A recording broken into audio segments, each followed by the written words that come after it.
सत्य हमेशा पानी में तेल की एक बूंद की समान होती है। कितना भी असत्य का पानी डालो वह हमेशा ऊपर ही तैरता है। जैसा दर्पण धूल से अस्पष्ट होता है, वैसे ही क्रोध से बुद्धि अस्पष्ट होती है। श्री कृष्ण जी कहते हैं, मेरे भी कई जन्म हो चुके हैं, तुम्हारे भी कई जन्म हो चुके हैं। ना तो ये मेरा आखिरी जन्म है और ना ही यह तुम्हारा आखिरी जन्म है।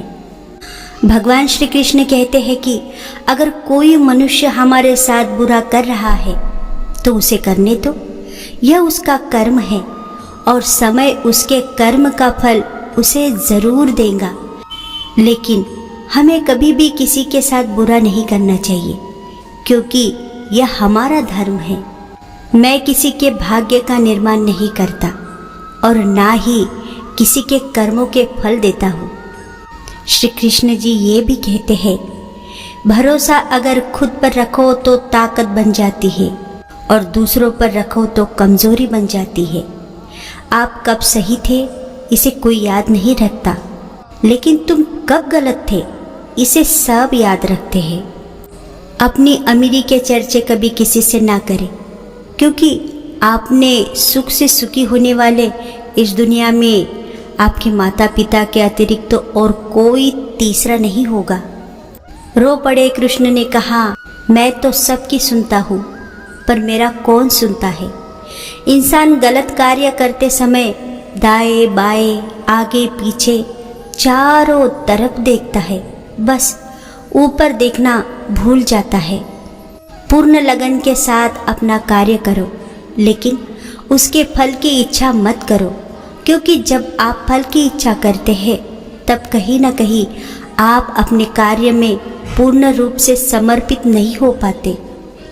तू करता वही है जो तू चाहता है और होता वही है जो मैं चाहता हूँ। तू वही कर जो मैं चाहता हूँ, फिर होगा वही जो तू चाहता है।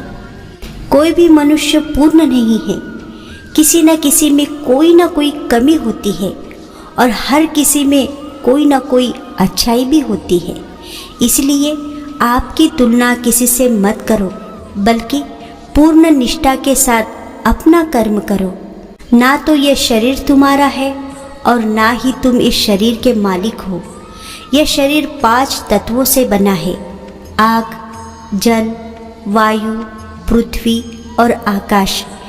एक दिन यह शरीर इन्हीं 5 तत्वों में विलीन हो जाएगा। भगवान से प्यार और इंसान से प्यार में क्या फ़र्क है? इंसान से प्यार होने पर वह हमारी कमज़ोरी बन जाते हैं और भगवान से प्यार होने पर वह हमारी ताकत बन जाते हैं। प्रत्येक कर्म बीज के समान होता है। जैसे आप बीज बोएंगे वैसा ही फल पाओगे। कमाई की परिभाषा सिर्फ धन से नहीं तय होती। तजुर्बा, रिश्ते, प्रेम, सम्मान और सबक सब कमाई के तो रूप है। जीवन जीने के लिए मौन आवश्यक है, परंतु जब बात मर्यादा की हो तो शस्त्र उठाना अनिवार्य हो जाता है। मैं सभी प्राणियों को समान रूप से देखता हूँ, ना कोई मुझे कम प्रिय है और ना अधिक। लेकिन जो मेरी प्रेम पूर्वक आराधना करते हैं वो मेरे भीतर रहते हैं और मैं उनके जीवन में आता हूँ। जब सारे रास्ते बंद हो जाए तो ऐसा करें। जंगल में एक गर्भवती हिरनी बच्चे को जन्म देने को थी। वो एकांत जगह की तलाश में इधर उधर घूम रही थी। तभी उसे नदी के किनारे ऊंची और घनी घास दिखी।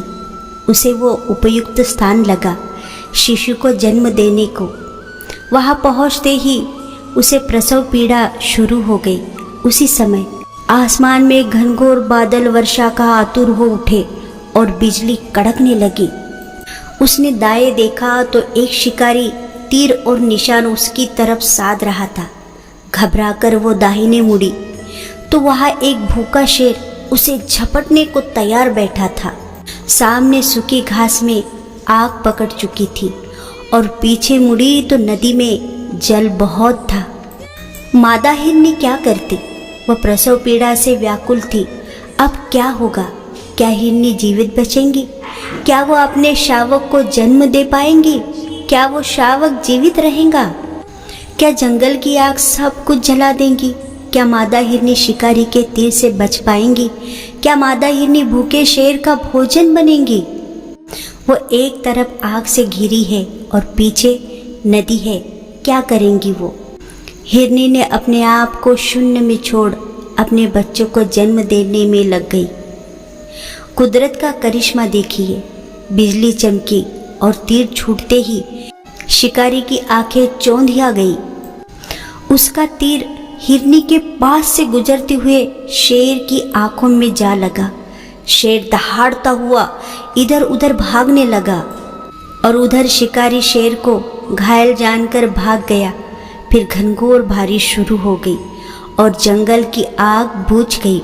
हिरनी ने शावक को जन्म दिया। तो हे भक्तों, हमारे जीवन में भी कभी कभी कुछ क्षण ऐसे आते हैं जब हम चारों तरफ से समस्याओं से घिरे होते हैं और कोई निर्णय नहीं ले पाते।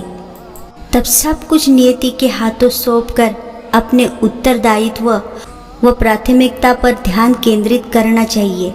अंततः यश अपयश, हार जीत, जीवन मृत्यु का अंतिम निर्णय ईश्वर ही करता है। हमें ईश्वर पर विश्वास कर उसके निर्णय का सम्मान करना चाहिए। क्या आपको ये सही लगता है? जिंदगी के 5 कटु सत्य।